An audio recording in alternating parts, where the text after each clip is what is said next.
Want to remind you some 16-bit arcade vibes? Yeah. You like Toriyama style? Hell yeah. Just take a look to Dragon Blazers, musics by the amazing David Revel.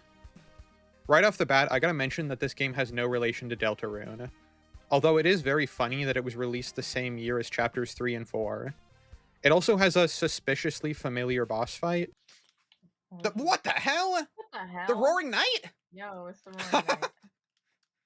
The name kind of sounds like a bootleg cart your dealer would try to pawn off on you. Anyways, Dragon Blazers is an action platformer by incredibly prolific indie dev Sylph. He's released 8 games on Steam and has maintained a yearly release schedule since 2021. Despite the feverish pace of his output, the quality of his games continues to blow me away every time. It's a single dude dropping Shovel Knight level indies back to back but across different genres. Part of what makes his games both quick to produce and enjoyable is the emphasis on simplicity. They're all animated using traditional sprite sheets and range from NES to Super Nintendo aesthetics. His artwork is absolutely killer, and it looks far more authentic to the era it's paying tribute to than a lot of retro indies. The simplicity also informs the design of the gameplay as well. 2 of his earlier games, Garlic and Thrill Penguin, are precision platformers that focus on tight controls and engaging level design. There's something so distinct and instantaneously satisfying about a Sylph game that you can feel as soon as you boot it up. They only ever utilize a few buttons, lack any special gimmicks, and tend to be pretty difficult. There are almost no layers of separation between the player and the designer, so the focus is entirely on honing the physics and level design to a razor's edge, and Sylph manages to do this perfectly every single time. Hazards are always highly telegraphed and reactable. There are no cheap deaths, no off-screen attacks that kill you, and no RNG. Despite the difficulty, I never find myself feeling frustrated. Rather, they lull you into an almost zen-like flow state, where you keep pushing through, weaving between obstacles and enemies as quickly as you can manage, by utilizing a small but fantastic set of moves. It perfectly captures what makes the best arcade titles so addicting. Dragon Blazers is yet another great example of this. The first 30 seconds consists of a training room with no instructions. You can just test your own attacks against these flopping fish, get a handle on the physics, and then you're dumped right into the first level. Platforming is very smooth.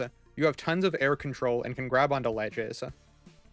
Combat is also insanely good for how simple it is. You have a single jump and a single attack button.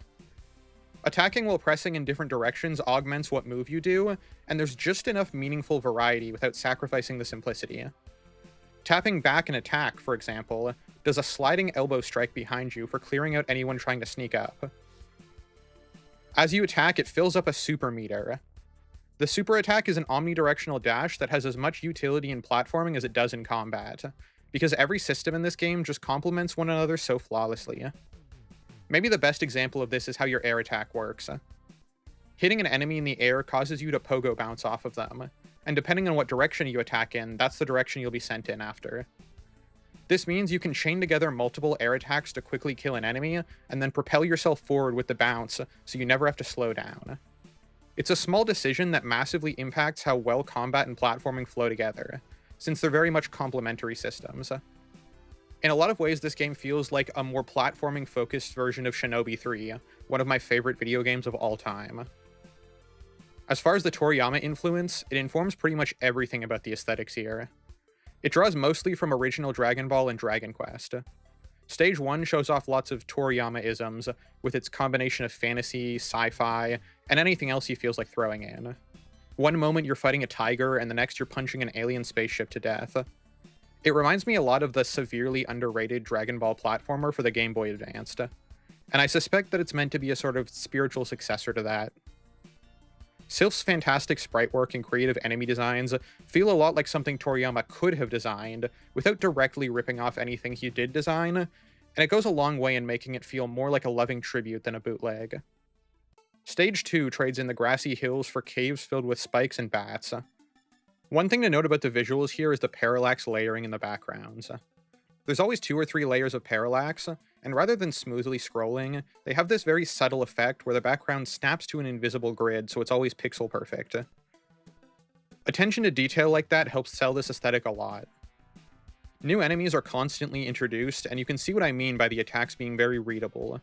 The jumping samurai guys will glow before they throw a projectile, and the flamethrower enemies stand still before firing. I should also mention here that there's a roll button, but it has no invincibility and there's some end lag.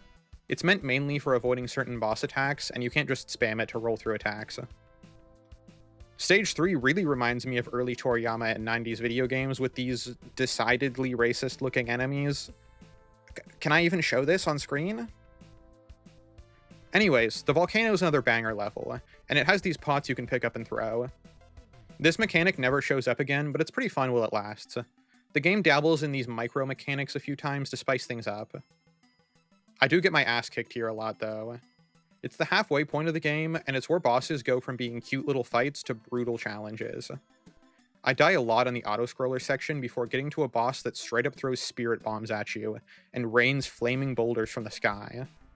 Timing my attacks to bounce off his head and then chasing him down with the super attack when he moves ends up working out pretty well. Stage 4 might be my favorite visually. These sand dunes very slightly sway to emulate the effects of heat warping, and the giant rib bones coming up out of the ground is a cute touch. There's a segment where an entire dinosaur skeleton rises up from the sand dunes, and the game dynamically shifts the UI elements down to the bottom of the screen so your view isn't blocked. Going out of your way to add that for a segment that only takes like 20 seconds is just chef's kiss. The ending segment is basically a Super Mario Bros. 3 airship level, which kicks all kinds of ass. It ends with a fight against the Roaring Knight for some reason. Hardest boss in the game by far, but very fun. I should also mention at this point that the music by David Revel is absolutely killer.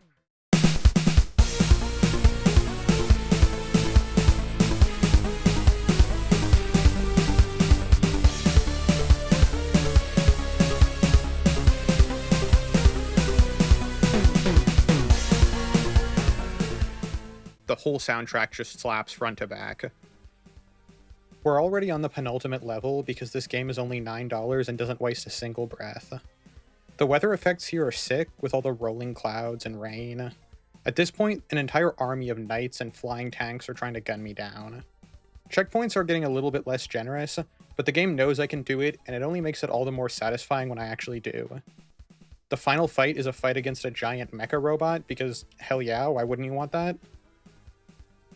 The final stage is a nice culmination of everything that came before it. You go through a series of self-contained encounters with the enemies from different stages, before throwing you into some brutal final platforming challenges. I honestly couldn't tell you who we're fighting or why, or what the story is, but when I see the final boss as some kind of Frieza Force soldier, I kick his ass. It's kind of a weirdly easy final boss, but it doesn't spoil how fantastic of an experience the whole game is. Despite the relatively short runtime, taking only about an hour to complete the main campaign, it has a lot of extra content and replayability to make up for it. You've probably noticed by now most of the footage is from a co-op session I played with my partner. It supports 2-player couch co-op, so being able to play with your friends itself makes it worth revisiting. There's also some unlockable bonus challenges after completion. One of them is a bonus training mode that teaches you some special attacks you can use, and these additions to combat are absolutely necessary survival in the optional challenge levels. There are 2 bonus stages that are based on the vehicle levels from Mario 3 and add a nice bit of side content to master. Biggest of all, though, is Hack Mode. Rather than a traditional difficulty option, Hack is a total remix of the entire campaign, to the point that it's basically a new video game. It's brutally difficult compared to the base game and really pushes the mechanics to their absolute limits. At minimum, it doubles the playtime of the game. I strongly recommend picking up this, or really any of Sylph's other games. They're all pretty cheap and go on sale for literal pocket change, so you can't go wrong with any of them. Sorry for the shorter video this week and kind of sporadic upload schedule lately. I threw this together in about a day after having to scrap my last major video. Gonna try to get back to weekly or bi-weekly uploads soon. That's pretty much it. See you later.